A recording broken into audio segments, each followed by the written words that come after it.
wabarakatuh. Waalaikumsalam warahmatullahi wabarakatuh. Mahasiswa, bahwa pertemuan hari ini kita akan menjelaskan tentang hukum acara perdata. Hukum acara perdata itu tentu yang terpikir kepada saudara itu bagaimana proses hukum yang dilakukan di pengadilan, penyelesaian hukum yang dilakukan di pengadilan. Baik, maka saya memulai dengan tahapan-tahapan persidangan. Satu, perkara perdata itu tahapan persidangannya apa terlebih dahulu? Mediasi. Dua, pembacaan gugatan. Ya. Tiga adalah jawaban. Empat, replik.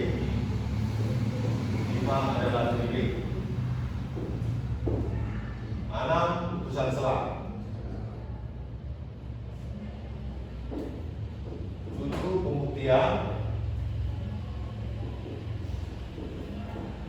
Delapan adalah konklusi. 9, putusan. Oke, kita mulai dari mediasi. Mediasi apa dasar hukumnya?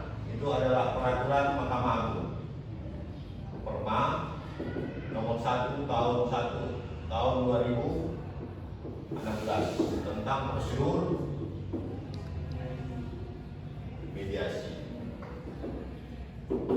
Apa yang dimintakan di sini adalah mediasi itu sebelum perkara ini selesai diperiksa, ya, sampai ke bawah ini, maka diwajibkan dilakukan secara mediasi. Mediasi ini dilakukan untuk mencari solusi, win-win solusi dari sengketa itu. Ya, apakah harus diteruskan, apakah sampai di sini, mungkin para pihak menyadari bahwa perkara sengketa ini ya udahlah diselesaikan di sini aja lah, nggak usah berpanjang-panjang. Ya. Kalau berpanjang-panjang nanti akan berakibat permusuhan yang berkepanjangan. Ya. Maka dilakukan terlebih dahulu mediasi. Ya. Kalau mediasi ini tidak dilakukan, maka segala keputusan dan penetapan terhadap perkara ini itu bisa batal demi hukum. Jadi tidak ada gunanya juga kalau mediasi ini tidak dilakukan, terlepas berhasil atau tidak. Ya, terlepas berhasil atau tidak. Kemudian mediasi ini tentu ada mediator.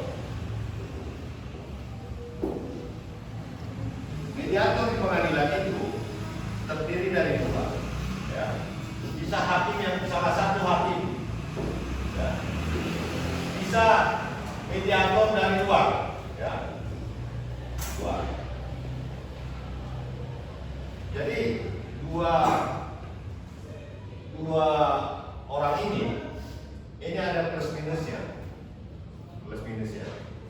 Kalau hakim ditunjuk sebagai mediator, ya, ini mungkin tidak bisa maksimal hakim itu melakukan metode-metode yang diatur di dalam mediasi. Ya. Kalau metode mediasi atau mediator, ya, mediator berperan, dia harus mengetahui para pihak ini perilakunya, sifatnya seperti apa. Sampai seperti itulah sejauh ini. Kemudian mediator pun harus melakukan semacam kaukus. Ya, di dalam pelaksanaan mediasi itu ada namanya kaukus.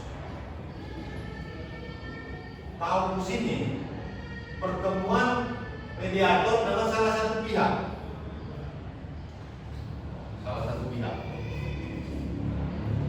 misalkan waktu pertemuan awal itu mereka bersetegang. Nah, kemudian di waktu tertentu ditentukan untuk waktu itu, si mediator ini menemui salah satu pihak, mungkin ke rumahnya. Ya. Apa ini gunanya, tujuannya? Untuk mengetahui kepentingan tersembunyi yang ada di salah satu pihak. Misalkan waktu pertemuan itu dia ngotot kalau mau berdamai harus 100 juta, kan gitu. Biasa kan kayak gitu ya. Tapi ketika mediator menemui dia secara langsung, secara diam-diam di rumahnya, kita ungkap dia, kita buka hatinya, dan kemudian muncul sebetulnya Pak mediator 25 juta siap nyapu itu katanya. Iya kan? Itulah kepentingan tersembunyi yang kita sudah dapat. Setelah itu barulah kita menemui lawannya. Kenapa lawan nggak mau berdamai? Saya Pak, dengan dibilang dia 100 juta itu Pak, apalah uang saya Pak. Tapi kalau dibilangnya Pak, 20 juta Pak, siap berapa itu Pak katanya? Sudah dapat kepentingan tersembunyi. Ini angka 25, ini 20. Punya harapan besar untuk mendamaikan orang lain. Itulah gunanya mediator dari luar ini. Dia punya banyak waktu.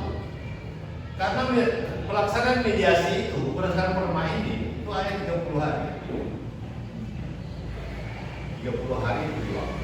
Dan sepanjang para pihak mengendaki diperpanjang.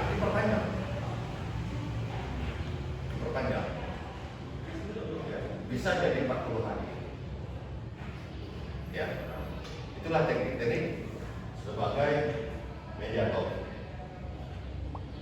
Cerita pelaksanaan mediasi katakanlah gagal. Maka kalau gagal ya, maka masuklah pembacaan gugatan. Ya, masuklah pembacaan gugatan.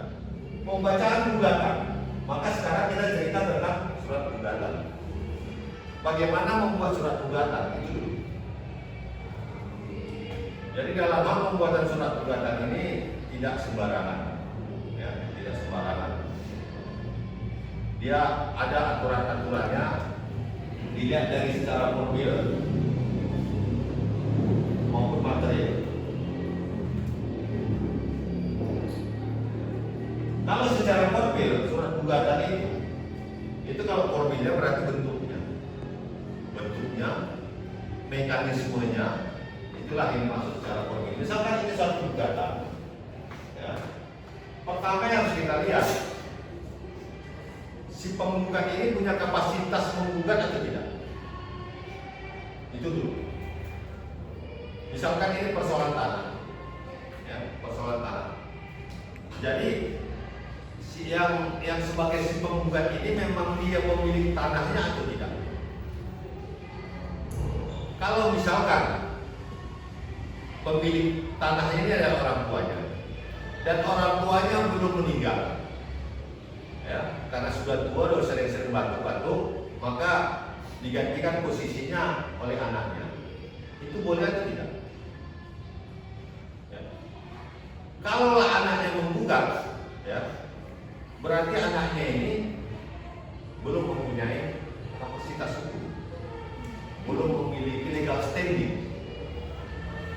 Bisa tidak anaknya menggugat? Bisa, sepanjang ada surat kuasa insidentil dari ayahnya. Dibuatlah surat insidentil, dilampirkan surat keterangan dari lurah, diketahui camat bahwa dia itu adalah anak kandung dari si ini. Itu boleh. Ya. Tapi kalau memang tidak ada, maka anak ini tidak bisa, belum memiliki kapasitas sebagai penggugat. Yang memiliki kapasitas sebagai penggugat adalah masih ayahnya.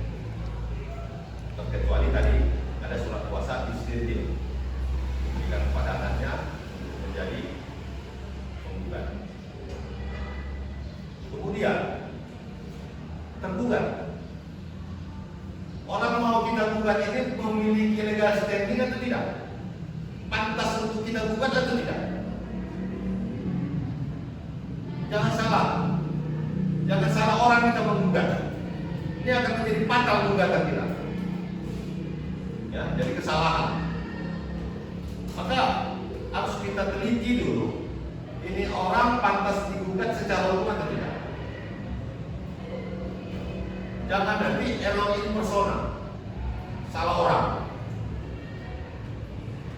Itu perlu diantisipasi. Setiap gugatan itu ditentukan dari alamat si tergugat. Alamat tergugat di Padang Sidimpuan misalkan, maka gugatan itu didaftarkan di mana? Pengadilan Negeri Sidimpuan. Itu prinsipnya. Di mana alamat tergugat, maka di pengadilan itulah didaftar. Ya. Kemudian dilihat dari objek yang disengketakan. Kalaulah persoalan tanah ini, objek tidak bergerak. Objeknya itu berada di wilayah hukum mana?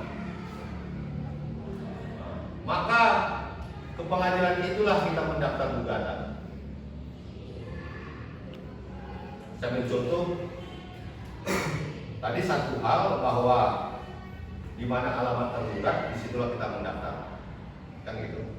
Nah, sekarang permasalahannya objek tanah yang disengketakan itu berada di wilayah hukum Pengadilan Negeri Mandiri Natal. Ya. Orang mungkin kita gugat bertempat tinggal di Padang Sidimpuan, tetapi objek yang diperkarakan adalah di wilayah hukum Pengadilan Mandiri Natal. Pertanyaannya, gugatan itu kita tujukan kemana? Kan gitu. Nah. Maka kita melihat teori hukum, ya, ajas berperkara, di mana ajas berperkara itu adalah salah satunya sederhana, cepat, dan biaya ringan. Ya, maka kita lihat mana yang lebih ringan, di Pengadilan Negeri Padang Sidimpuan atau di Mandiri Natal. Ya. Kalau saya berpandangan lebih memenuhi ajas kalau gugatan itu kita daftarkan di Pengadilan Negeri Mandiri Natal, karena objeknya berada di sana. Dengan alasan apa? Saksi-saksi banyak di sana. Saksi-saksi banyak di sana, makanya lebih tepat di sana. Walaupun tergugat itu berada di Padang Sidimpuan. Itu satu hal. Kemudian, kalaulah misalkan tergugatnya banyak, ada di PSP, ada di Madinah, ada di Sibolga, ada di Tarutu.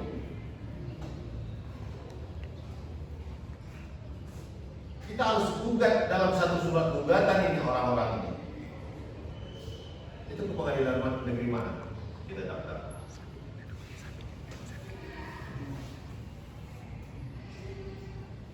Coba. Pengadilan Negeri mana? Ya, Madinah. Nah, ada yang lain?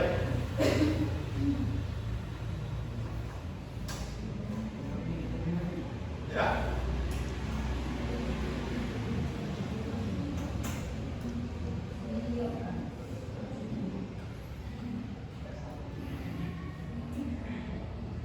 Mana?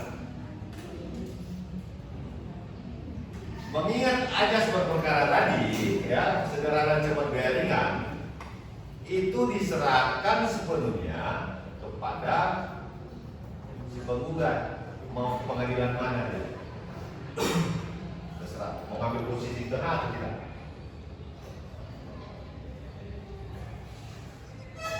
Oke, ya. Ada pertanyaan?